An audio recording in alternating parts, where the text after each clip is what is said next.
Donald Trump's first public reaction to the deadly attack in New Orleans came at 10:48 Eastern time yesterday morning.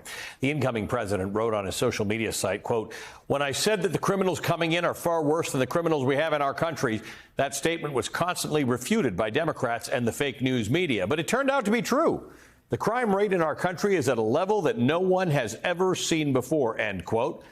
He went on to offer his condolences to the victims and to praise New Orleans law enforcement. But everything that came before that little bit at the end was pure misinformation. Trump insinuated that the attacker was a criminal coming into the country, but the alleged killer was a natural-born U.S. citizen and a United States Army veteran. As my colleague Steve Bannon points out today, in just one missive, the president-elect managed to flunk three important tests for the commander-in-chief. First, he flunked a test of accuracy, pushing misinformation within hours of a deadly attack. Second, he flunked a test of decency, trying to exploit the attack to advance an ugly and misguided agenda. And third, Trump flunked a test of credibility, reminding everyone anew that when tragedy strikes, Americans just can't count on the incoming president for reliable and trustworthy information. Joining us now is Tim Miller, host of the Bulwark podcast. He's also a resident of New Orleans, where he's joining us from now. Tim, good to see you. Thank you for joining us. There's a lot here. I mean, to some of us, we don't turn to social media for our news or information anymore anyway. And for a lot of Americans, they don't turn to the president for news and information. It used to be that was important. The president or the administration would have information that you otherwise don't. In this particular case, Trump had nothing of value, and in fact, it was the opposite. I don't know if that means anything to anybody anymore. Does it matter that the incoming president of the United States posted entire misinformation about a very serious potential terrorist attack in this country? Yeah, I do think it is still important. I would say the one thing that I do agree with the president-elect in his statement is the praise for local law enforcement. The way that they sprung into action on Bourbon Street the other night was extremely impressive and brave, and we appreciate what they did. But like you said, everything else in that was wrong. And I think there are a lot of practical reasons why this stuff matters. People do get information on social media. You know, sometimes there is reason for people in public positions of public trust to give out information that's not fully developed, right? Like, for example, in this case, there was concerns that there might have been IEDs in other places in the French Quarter.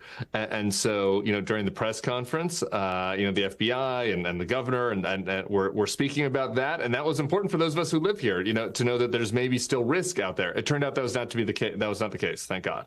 But so sometimes there's reason to put out half information, you know, in a developing situation.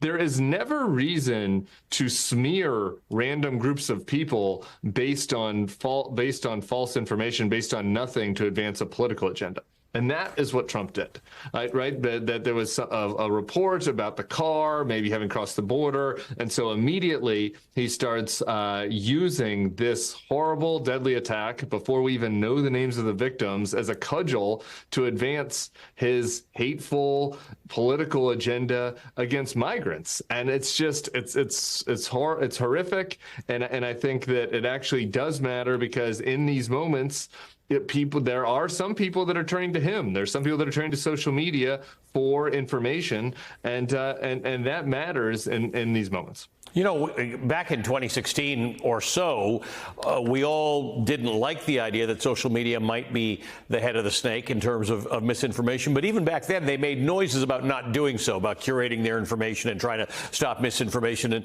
that's largely gone now. And by the way, Donald Trump doesn't depend on that. He's got his own social media platform on which he can distribute the stuff, and then other people repeat it. So we're not even together on the idea that this shouldn't happen. Yeah, no, for sure. We've gone the other way. To your point, you know, Zuckerberg and, you know, Facebook, this was something in 2016 that they were very concerned about.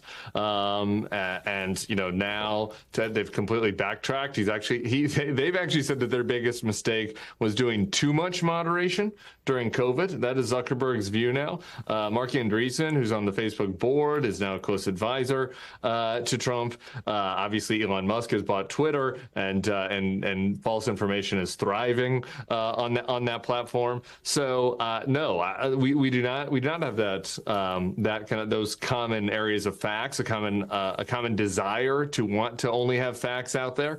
But again, I don't think that just because that is our reality now means we just throw up our hands and say, okay, whatever. The president-elect is out there, spreading lies about a terror attack and naming a different group of people or a different individual or an imagined individual as the perpetrator.